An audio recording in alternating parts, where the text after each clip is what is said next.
Hi everyone, কেমন আছেন সবাই? আশা করি সবাই ভালো আছেন। Everyone, welcome to this video. এই ভিডিওতে আমরা জানবো বিনোদিনী নাটকের মূল কাহিনী। মনে করেন আপনি একটা গেস্ট হাউসে ম্যানেজারের চাকরি করেন। সেখানে এক ইয়ং অভিনেত্রী বয়ফ্রেন্ডকে নিয়ে সেই গেস্ট হাউসে থাকতে আসছে। মেয়েটি আবার আপনার স্কুল লাইফের ফ্রেন্ড হয়, যাকে আপনি একতরফা ভালোবাসেন। রাতে হঠাৎ মেয়েটি তার প্রেমিককে গুলি করে মেরে ফেলে। এই মার্ডার কাকতালীয় নাকি পূর্ব পরিকল্পিত? এট দ্যাট মোমেন্ট আপনি মেয়েটিকে বাঁচাতে হেল্প করবেন নাকি পুলিশের কাছে ধরিয়ে দিবেন? তো অপেক্ষা না করে বিনোদিনী নাটকের মূল কাহিনী জেনে নিই। এতক্ষণ ধরে যেহেতু ভিডিওটি দেখেছেন, তাহলে চ্যানেলটি সাবস্ক্রাইব করে একটি লাইক দিয়ে শেষ পর্যন্ত আমাদের পাশেই থাকুন। কাউকে হেল্প করার আগে পরিস্থিতিটা বুঝে নিবেন, তা না হলে নিজেই বিপদে পড়তে পারেন। বিনোদিনী নাটকের শুরু হয় একটা গেস্ট হাউসে, যেখানে পলাশ নামের একজন ম্যানেজারকে দেখা যায়। সারাদিন ধরে গেস্ট হাউসের বাইরে অপেক্ষা করে আয়শা নামে সেই স্কুল লাইফের অভিনেত্রী কবে আসবে। দিনরাত অপেক্ষা করার পর আয়শা তার প্রেমিককে নিয়ে গভীর রাত্রে গেস্ট হাউসে চলে আসে। তার প্রেমিকের নাম রাফায়েল। রাফায়েল তখন আয়েশাকে বলে গানের ব্যবস্থা করলে ডান্স করবে কিনা। আয়েশা রাফায়েলকে বলে এরকম স্টুপিড কথা তার একদম ভালো লাগছে না। আয়েশার শুটিং শেষ করে অনেক টায়ার্ড লাগছে। তাদের কথা শুনে বোঝা যায় সম্পর্কের মধ্যে মনোমালিন্যতা চলছে। রাফায়েল আয়েশাকে অনেক হার্ডলি কথা বলতে থাকে। আজকে তো তোমার শুটিং দেখেছি, পরিশ্রমটা আসলে কোথায় করছো? তোমার আবার পাবলিক ইমেজ ক্যারি করতে হয়, এখন তো তোমার আমার কথা বিরক্ত লাগবেই। গেস্ট হাউসের রুমগুলো দেখে রাফায়েলের মাথা গরম হয়ে যায়। পলাশের সহকারীর সঙ্গে রাফায়েল খিটখিটে মেজাজে কথা বলে। রাফায়েলের কথা শুনে আয়েশা বলে, তুমি মানুষের সাথে এরকম অভদ্র আচরণে কথা বলো কেন? ওদের কি মানুষ মনে হয় না? আয়েশার মুখে এরকম কথা শুনে রাফায়েল তার গলা চেপে ধরে। রাফায়েলের এরকম আচরণে বোঝা যায় সে তেমন একটা ভালো লোক নয়। এই অভিনেত্রীগুলো এরকম লোকদের সাথে কেন বা গেস্ট হাউসে চলে যায় বুঝি না। তারপর চলে আসে সেই গেস্ট হাউসের ম্যানেজার পলাশ। আয়েশা তাকে না চিনলেও পলাশ তাকে ছোটবেলা থেকেই চিনত।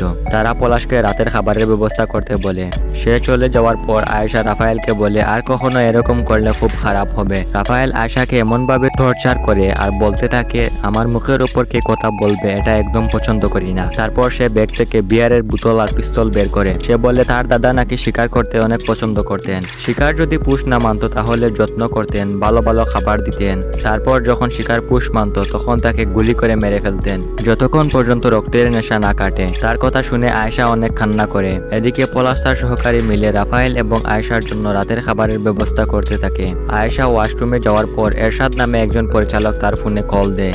এটা দেখে রাফায়েলের মাথা আরো গরম হয়ে যায়। আয়েশা তাকে বলে, এরশাদ ভাই আমাকে সিনেমার নায়িকা বানাতে চায়, এর জন্য কল দিচ্ছে। লাউড স্পিকারে কথা বলার পর এরশাদ বলে, জানতাম বেবি তুমি আমাকে কল দিবা। এসব কথা শুনে রাফায়েলের মাথা পুরোটাই নষ্ট হয়ে যায়। আয়েশাকে সে অনেক মারধর করে। তারপর আয়েশার দিকে পিস্তল তাক করে যেন সে মেরেই ফেলবে। এদিকে পলাশ রাতের ডিনার নিয়ে টেবিলের দিকে যাচ্ছে। ঠিক তখনই তাদের রুম থেকে দুটি গুলির আওয়াজ শুনে পলাশ আতঙ্কিত হয়ে পড়ে। রুমের দরজা খুলে দেখে আয়েশা পিস্তল হাতে নিয়ে বাইরে আসছে। ভিতরে রাফায়েলের ডেড বডি পড়ে আছে। আয়েশা বারবার বলতে থাকে সে কিচ্ছু করে নাই। অ্যাকচুয়ালি রুমের মধ্যে কি হয়েছিল সেটা জানতে চায়। আয়েশা বলে রাফায়েল তাকে পিস্তল তাক করে মেরে ফেলতে চাচ্ছিল। তখন সে রাফায়েলের হাতে লাথি মেরে পিস্তল কেড়ে নেয়। তারপর রাফায়েল বিয়ারের বোতল ভেঙে তাকে মারতে চাইলে সে তখন রাফায়েলকে গুলি করে। সে গুলি না করলে রাফায়েল তাকে মেরে ফেলতো। কোনো উপায় খুঁজে না পেয়ে আয়েশাকে নিয়ে চুপি চুপি গেস্ট হাউসের বাইরে চলে আসে। আয়েশাকে বাস স্ট্যান্ড থেকে ঢাকায় পাঠিয়ে দিবে। তারপর পুলিশকে বলবে নিজে এই খুনটা করেছে। পলাশ কেন এই খুনের দায় নিজের কাঁধে নিতে চাচ্ছে? সে বলে আয়েশা নামে আমাকে কেউ চিনত না, নামটি গোপন রেখেছে। তখন পলাশ বলে স্কুলে তারা দুজন একসাথে পড়তো। আয়েশা তখন নানু বাড়ি থেকে পড়াশোনা করত। আয়েশা পলাশকে বলে এই খুনের দায় তোমার কাঁধে নিচ্ছ কেন বুঝতে পারছি না। পলাশ বলে আমি তোমাকে ভালোবাসি, এর জন্য যে কোনো কিছু করতে পারি। তারপর আয়েশা পলাশকে চিনতে পেরে জড়িয়ে ধরে। এই জড়িয়ে ধরা কি পলাশের প্রতি ভালোবাসা নাকি অন্য কোনো মতলব রয়েছে? হাঁটতে হাঁটতে একটা সময় তাদের সামনে দুজন ছিনতাইকারী চলে আসে। তাদের কাছ থেকে সবকিছু কেড়ে নেয়। তখন আয়েশার মুখ দেখে এক ছিনতাইকারী তাকে চিনে ফেলে। তারপর সবকিছু ফিরিয়ে দেয়। দুজনে কিছু পিক তুলে চলে যায়। কিছুক্ষণ হাঁটার পর আয়েশা পলাশকে বলে, ওরা যদি পুলিশকে বলে দেয় তোমার সাথে আমাকে দেখেছে তাহলে তো প্রবলেম হয়ে যাবে। তারপর আয়েশা পলাশকে বলে পুলিশের হাত থেকে বাঁচতে হলে ওদের মুখ বন্ধ করে দিতে হবে। ওদের দুজনকে গুলি করে মেরে ফেলবে, তা না হলে আমরা বিপদে পড়ে যাব। পলাশ রাজি না হলেও আয়েশা বলে আমি গুলি করতে পারবো। অনেক কথা বলার পর পলাশ ওদের গুলি করতে রাজি হয়। ওদের পিছু গিয়ে পলাশ গুলি করে মেরে দিয়ে আসে আর তাদের মোবাইলটা ভেঙে ফেলে। পিস্তলটি আয়েশার কাছে ফিরিয়ে দেয়। পলাশের আচরণ দেখে বোঝা যায় কিছু যেন একটা গোলমাল রয়েছে। দুজনকে বিদায় জানিয়ে পলাশ চলে যায় গেস্ট হাউসে আর আয়েশা চলে যায় বাস স্ট্যান্ডের দিকে। আয়েশা বাস স্ট্যান্ড থেকে দূরে কোথাও পালিয়ে যাবে। কিছু দূর হেঁটে যাওয়ার পর আয়েশা মেকআপ করে কাকে যেন কল দেয়। তখন আমাদেরকে 36 ঘন্টা পূর্বের পরিকল্পিত ঘটনাটি দেখানো হয়, যেখানে আয়েশার সাথে এরশাদ পরিচালক কথা বলতে থাকে। এরশাদ বলে আজকে রাত্রে রাফায়েলকে শেষ করে দিতে হবে। আয়েশা বলে ও তো আমার গায়ে কখনো হাত তুলে না। এরশাদ বলে ওর হার্টে আঘাত করলে তোমার গায়ে হাত তুলতে বাধ্য হবেই। তারপর আয়েশা এরশাদকে বলে যে দিনটার জন্য এত অপেক্ষা করছি সেই দিনে রাফায়েলকে গুলি করতে পিছুপা হব না।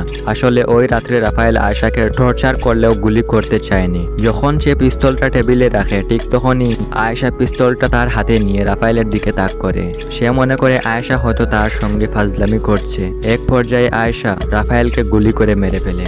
এদিকে রাতে আয়েশা পলাশকে যা কিছু বলেছিল সব কথাই মিথ্যে বানোয়াট। গেস্ট হাউস থেকে বাইরে আসার জন্য আয়েশা এরকম ঘটনা বানিয়েছে। পলাশের সাথে প্রেমের অভিনয় করেছে। আয়েশা এরশাদকে বলে আমি এখন মুক্ত। এরশাদ বলে পলাশ যদি পুলিশকে বলে দেয় তাহলে কি হবে? আয়েশা বলে ও নিজেও তো 2টা খুন করেছে, পুলিশকে বললে নিজেই ফেসে যাবে। একথা বলতে না বলতেই আয়েশা চমকে ওঠে। কি এমন দেখেছে যার জন্য এমন ভাবে ভয় পেয়ে যায়? এদিকে গেস্ট হাউসে পুলিশ সহ অনেক লোক চলে আসে মার্ডারের কথা শুনে। দেন পলাশও গেস্ট হাউসে চলে আসে। সিনিয়র ম্যানেজার তাকে বলে এত রাত্রে কোথায় ছিলে, কিন্তু তার কাছ থেকে কোনো উত্তর পাওয়া যায়নি। তারপর আবার সেই রাতের ঘটনায় নিয়ে যাওয়া হয়। পলাশ ওই রাত্রে ছিনতাইকারীদের গুলি না করে ফাঁকা রাস্তায় গুলি করে। ওই লোক 2টাকে সে গুলি করেনি। সেই রাতে আয়েশা তার রিয়েল প্রেমিক এরশাদকে ফোন কলে কথা বলে রাফায়েল ইজ ডেড। এরশাদকে বলে গেস্ট হাউসের একটা ছেলে পলাশ সে নাকি মার্ডারের দায় নিজের কাঁধে তুলে নিবে। সে তাকে ভালো টালো বাঁচত হয়তো, এর জন্য এরকম করতেছে। আড়াল থেকে আয়েশার মুখে এরকম কথা শুনে পলাশ বুঝতে পারে। দেন পলাশ পুলিশকে কল করে বলে নায়িকা আয়েশা রহমান গেস্ট হাউসে তার বয়ফ্রেন্ডকে গুলি করে মেরে দিয়েছে। সে এখন গাবতলী বাস স্ট্যান্ডে আছে, সেখান থেকে দূরে কোথাও পালিয়ে যাবে। দ্রুত গিয়ে তাকে অ্যারেস্ট করুন। তারপর ঘটনাটি 36 ঘন্টা পরে নিয়ে আসা হয়, যেখানে আয়েশা এরশাদের সাথে ফোনে কথা বলছিল। ঠিক তখনই সেই রাতের ছিনতাইকারীদের তার সামনে দেখতে পায়, যার জন্য সে চমকেছিল, যার জন্য সে এত ভয় পেয়ে গিয়েছিল। আয়েশা তখন কিছুই বুঝতে পারছে না যে কি হচ্ছে। পলাশ তো তাদেরকে গুলি করে মেরে ফেলার কথা। আয়েশা তাদেরকে দেখে আতঙ্কিত হয়ে পড়ে। ঠিক তখনই পুলিশ চলে আসে আয়েশাকে ধরে নিয়ে যাওয়ার জন্য। সেখান থেকে লোক দুটিও পালিয়ে যায়। জীবনে গোপন বা আড়ালে যে পাপই করেন না কেন, তারপর আয়েশাকে পুলিশ ধরে নিয়ে যায়। তো বিনোদনী নাটকটি এভাবেই শেষ হয়। ভিডিওটি ভালো লাগলে লাইক দিয়ে চ্যানেলটি সাবস্ক্রাইব করে নেক্সট ভিডিও আসা অবধি আমাদের সঙ্গেই থাকবেন।